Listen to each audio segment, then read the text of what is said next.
Bienvenue voyageurs dans la caravane de la Gitane sans filtre. J'espère que vous allez bien. Je suis ravie de vous retrouver pour votre horoscope qui couvrira la période du 19 août au 3 septembre 2024. Alors je vous propose d'abord d'aller regarder quels secteurs de vie sont impactés pendant cette période qui démarre donc à la pleine lune du 19 août en Verseau, et puis l'évolution de ce ciel en fonction des ingrès lunaires, le moment où la lune donc change de signe du zodiaque et peut déclencher des moments émotionnels assez intenses. Donc la lune en Verseau, elle était dans votre secteur 10 opposé au soleil en Lion en secteur 4. Ce qui nous met là dans une situation finalement de tension, de réajustement, de bilan entre des émotions liées à la carrière, à la réputation, à la vie publique et la reconnaissance que vous pouvez avoir au sein de votre foyer, de vos racines également. Il y a l'idée de pouvoir se sentir reconnu, utile dans sa profession, dans sa vie publique, avec un accent sur l'innovation quand même, ou le service au collectif. Mais ce positionnement-là, il crée quand même une franche tension entre individualité émotionnelle et les attentes sociales ou professionnelles. Le soleil en Lion met vraiment l'accent sur le cadre familial, domestique, et met en lumière l'importance des racines, du foyer, des relations familiales. Le soleil en Lion, il renforce l'orgueil, la fierté, la reconnaissance dans les domaines liés donc à la maison, à la vie privée, tout en nourrissant un désir d'être reconnu et respecté dans ces dimensions, dans ces sphères. Mais l'opposition, elle indique toujours un conflit potentiel entre donc obligations professionnelles, vie publique d'un côté et besoins domestiques ou familiaux de l'autre. Donc vous pourriez vous sentir tiraillé là justement entre vos besoins de vous concentrer sur votre carrière, peut-être de la révolutionner cette carrière ou cette vie publique, et en même temps le désir de se recentrer sur la famille ou sur la vie privée. Donc c'est ce déséquilibre là qui pourrait provoquer des tensions émotionnelles nécessitant un travail d'équilibrage, un travail d'harmonisation de ces deux sphères de votre vie. Ce soleil, il est conjoint à Mercure qui est toujours rétrograde à ce moment, donc qui invite à revenir sur des situations, à éviter des communications qui pourraient amener à des malentendus. Il y a l'idée de vraiment bien peser intérieurement sa réflexion avant de la communiquer pour qu'elle ne soit pas interprétée. Vesta, la déesse du foyer, symbole du dévouement, de la concentration que l'on peut amener vers ce qui nous tient vraiment à cœur au niveau familial ou au niveau du lieu de vie, ajoute encore une dimension sacrée à votre dévotion aux questions domestiques. Donc là, vous pourriez vraiment sentir un besoin très important de vous consacrer en termes de temps, en termes d'énergie à ce secteur de votre vie, à votre foyer, à vos projets familiaux, en cherchant à instaurer un environnement toujours plus harmonieux, peut-être aussi plus ordonné. Mais cette lune, elle est en tension à Uranus qui est dans votre secteur 1. Là. Vous le sentez, cet Uranus, dans votre secteur 1 depuis le temps. Il prend son temps pour vous permettre d'affirmer votre originalité, votre individualité, votre authenticité personnelle. Mais ça vous rend aussi plus impulsif, avec peut-être une envie régulière de briser les conventions, de changer radicalement d'image publique. Voilà, il y a l'idée de toute façon de devoir modérer, puisque Uranus c'est un peu le cheval fou, c'est le grand révolutionnaire, et dans le secteur de votre identité ou de votre personnalité, ça peut être assez chaotique, surtout là avec ce double carré, puisque la lune est au carré décroissant, donc elle invite finalement à lâcher des scories de son passé, de son ancienne image, et ce soleil qui est aussi lui au carré mais croissant, pour le coup, vous demande de vous affirmer dans ce secteur de la famille, du foyer, du lieu de vie. Mais tout ça se fait en tension et les besoins de sécurité familiale et l'envie de se libérer, de se réinventer, de s'émanciper se mettent en tension. Donc voilà, il y a une forte poussée là vers l'indépendance, vers l'innovation, mais ça peut venir perturber la stabilité domestique ou familiale. Et Uranus peut vraiment créer des changements assez soudains, donc dans ces dynamiques, donc vigilance. Saturne rétrograde toujours cette année, toute cette année 2024, votre secteur 11 et vous invite à travers sa rétrogradation là, c'est-à-dire vos autolimitations, votre sentiment de solitude au milieu des autres aussi parfois, mais il vous invite à réévaluer des amitiés, des aspirations sociales, des engagements peut-être collectifs pour toujours plus d'authenticité, et surtout avec ce nouveau vous qui est en train d'émerger, là, soutenu par Uranus. Donc vous pourriez être amené à revoir des alliances, à restructurer des projets de groupe, peut-être en raison de sentiments de limitation, de trop de responsabilités dans ces domaines.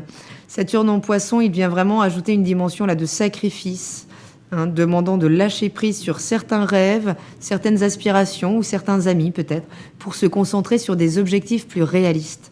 En opposition exacte à Saturne, il y a Vénus en Vierge dans votre secteur 5, le secteur de l'expression créative, le secteur du plaisir, de la romance, de la relation aux enfants, de l'auto-estime aussi. C'est ici qu'on crée son auto-estime.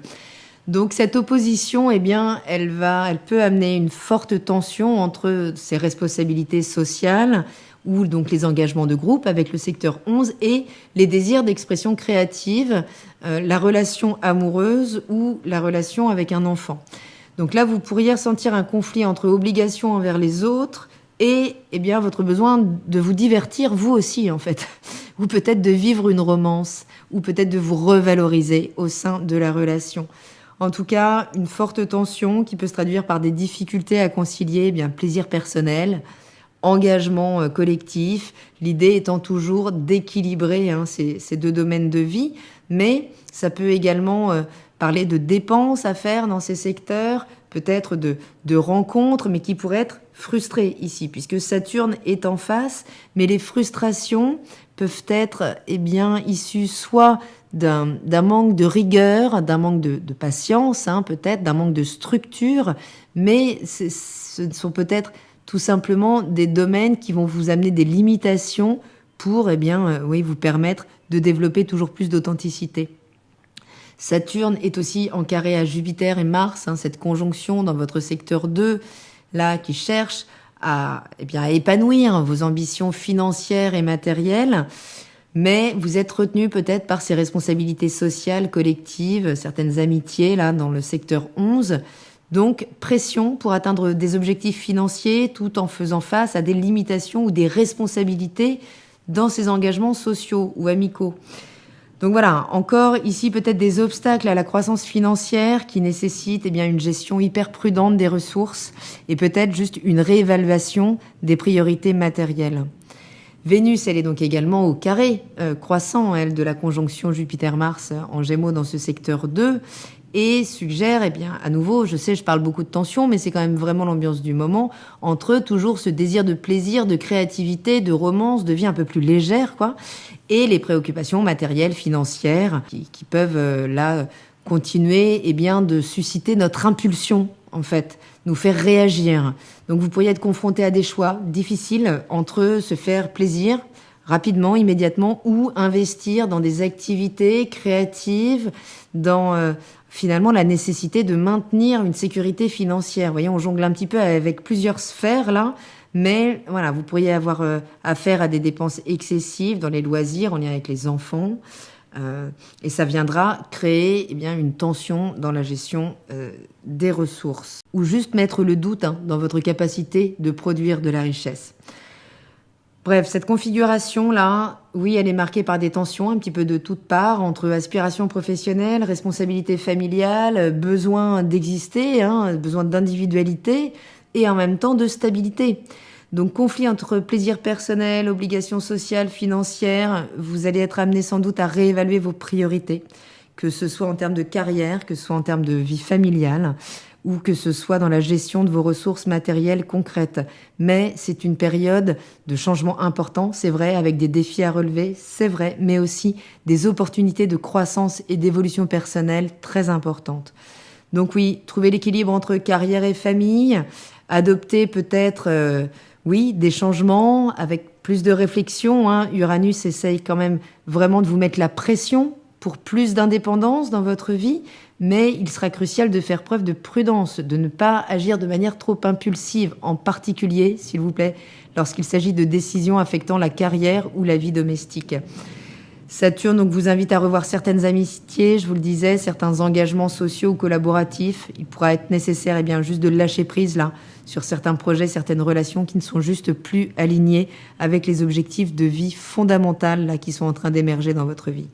Donc vigilance, parce que dans cette émancipation au niveau de la dimension matérielle de votre vie, il y a une émancipation au niveau de l'importance que la matière peut avoir dans votre vie. Mais ça vous amène à une gestion extrêmement prudente des choses puisque c'est un secteur qui vient créer un bras de fer là avec votre socle émotionnel ou familial, mais pour mieux vous y positionner finalement. Donc ça peut passer, oui, par la révision de certaines relations, certains engagements là, pour qu'ils soient mieux alignés avec vos valeurs personnelles. L'idée pour traverser au mieux là, ces transits, c'est de prioriser votre stabilité. Bien que Uranus ait envie là, de vous faire tout changer très rapidement, il est fondamental de procéder de manière réfléchie, de donc prioriser, je le disais, votre stabilité, en particulier dans les domaines où vous êtes habituellement conservateur en fait. La révolution ne peut pas se faire à tous les étages en même temps. Donc, eh bien, des discussions ouvertes et honnêtes, peut-être avec les membres de la famille, pourraient vous aider à éviter certains conflits liés à l'opposition justement entre le Soleil et la Lune. Donc l'écoute, la compréhension mutuelle seront essentielles. Prendre du recul également, peut-être pour réévaluer les choses. Peut-être juste savoir se retirer de certaines situations pour mieux les évaluer en fait dans sa vie. Établissez peut-être des budgets clairs pour les loisirs, les activités ou pour les enfants, pour éviter des tensions financières plus importantes que prévues dans cette période. L'idée est vraiment d'arriver à maintenir un équilibre entre plaisir et responsabilité pour pouvoir trouver un équilibre sain entre plaisir personnel, obligations sociales ou professionnelles. Donc en résumé, voilà, c'est une période assez tendue où équilibre, réflexion, prudence seront vraiment clés là pour pouvoir transformer les défis en opportunités de croissance personnelle et de stabilité à long terme. Donc dès le 20 août à minuit 52 exactement, la Lune entrera dans le signe du Poisson, où justement elle viendra côtoyer ce Saturne-là, ce secteur 11, ce secteur de vos amitiés, de vos réseaux, de vos projets collaboratifs, pour vous permettre peut-être d'y ressentir plus de compassion, plus d'empathie. Vous pourriez être davantage réceptive, peut-être plus doux aussi pendant cette période pour aborder les questions, donc des questions de différence avec des amis, avec certains projets dont vous pourriez vous défaire peut-être en douceur. Dès le 22 août à 1h01 exactement, la Lune entre en Bélier dans votre secteur 12. 2 jours où il sera vraiment important d'être à l'écoute de vos besoins de mise en retrait pour ne pas créer des espèces de mini burn-out intérieurs en fait, ou déclencher des migraines incroyables. Donc peut-être 2 jours où mettre l'agitation à distance, en tout cas peut-être vous mettre un petit peu en retrait, vraiment pour pouvoir préparer vos futures initiatives. Les actions individuelles à venir se préparent en coulisses avec cette disposition. Attention toutefois à ne pas accorder trop de crédit à ce que peuvent faire remonter les émotions, surtout quand elles sont impulsives, puisque Neptune est dans le secteur aussi et vient flouter le message parfois de ces émotions. Donc plus vous serez en refuge à l'intérieur de vous, moins vous serez sollicité par l'extérieur, mieux vous pourrez vivre ces 2 jours. Le 24 août à 2h01 exactement, la Lune donc passe dans le signe du Taureau, dans votre secteur 1, celui de votre personnalité, de l'image que vous présentez au monde. Donc là, vous serez davantage tourné vers vos besoins émotionnels, vers votre sécurité matérielle, vers votre confort, vers vos plaisirs, justement. L'idée, c'est d'aller à la recherche de plus de stabilité affective, de plus de constance aussi dans ces interactions émotionnelles. Le 26 août à 5h04, elle passe dans votre secteur 2, secteur un petit peu sensible, un petit peu fragilisé, un petit peu chaotique là, et il va falloir peut-être davantage être dans l'échange, aller chercher de nouvelles solutions, peut-être en parler avec votre environnement immédiat, mais c'est la finalisation de la rétrogradation de Mercure là, donc qui réaccélère petit à petit. On est en train de finaliser peut-être là sa nouvelle manière de gérer ses biens, ses valeurs, peut-être finaliser certains contrats qui ont été ralentis, qui ont été mis en stand-by, en suspens, et qui, là, à partir du redémarrage de Mercure, vont pouvoir se contractualiser. Et dès le 28 août, à 10h48, donc la Lune passe en Cancer, dans votre secteur 3, elle accentue votre sensibilité, votre besoin de protection, comme une montée un petit peu en crescendo, où là, les besoins sont vraiment tournés autour du cocon familial, de la tendresse, de la sécurité affective, en lien avec les racines. Et le 30 août à 19h10, la Lune passe en Lion dans ce secteur de la famille, du foyer, des racines. Et Mercure reprend sa marche directe. Les affaires reprennent. On peut à nouveau là communiquer sur ses besoins essentiels, sur les besoins de sa famille, mais en ayant revu peut-être certains points de votre personnalité, de votre ego, qui pouvaient faire obstacle aussi à une communication fluide au sein du foyer. Le 2 septembre à 5h49, la Lune passe dans le signe de la Vierge, dans le secteur 5, donc toujours le secteur de la romance, des enfants, de l'expression créative, qui pourrait monopoliser votre attention pendant ces 2 jours pour purifier, toujours en Vierge, améliorer, peut-être analyser davantage ce qui se passe, peut-être communiquer et surtout pouvoir s'affirmer, puisque la Vierge réactive toujours Chiron, le guérisseur blessé, qui dans votre secteur 12 parle de blessures identitaires qui sont finalement refoulées, assez inconscientes, parfois en lien avec la gestation de notre mère, des choses qui auraient été perçues au moment où on est dans le ventre de notre mère et qui nous ont impacté dans notre difficulté à nous positionner, à dire « je », d'accord, face à l'autre, et qui aujourd'hui influence considérablement notre relation aux partenaires amoureux, aux enfants ou à notre capacité à nous exprimer de manière créative. Et donc tout ça nous amènera à la nouvelle lune en Vierge, le 3 septembre, mais nous en reparlerons d'ici là. C'est un secteur qui pourra se renouveler, mais d'ici là, souplesse et vigilance. Je vous embrasse, portez-vous pour le mieux et je vous dis à très bientôt dans la caravane de la Gitane sans filtre. Salut!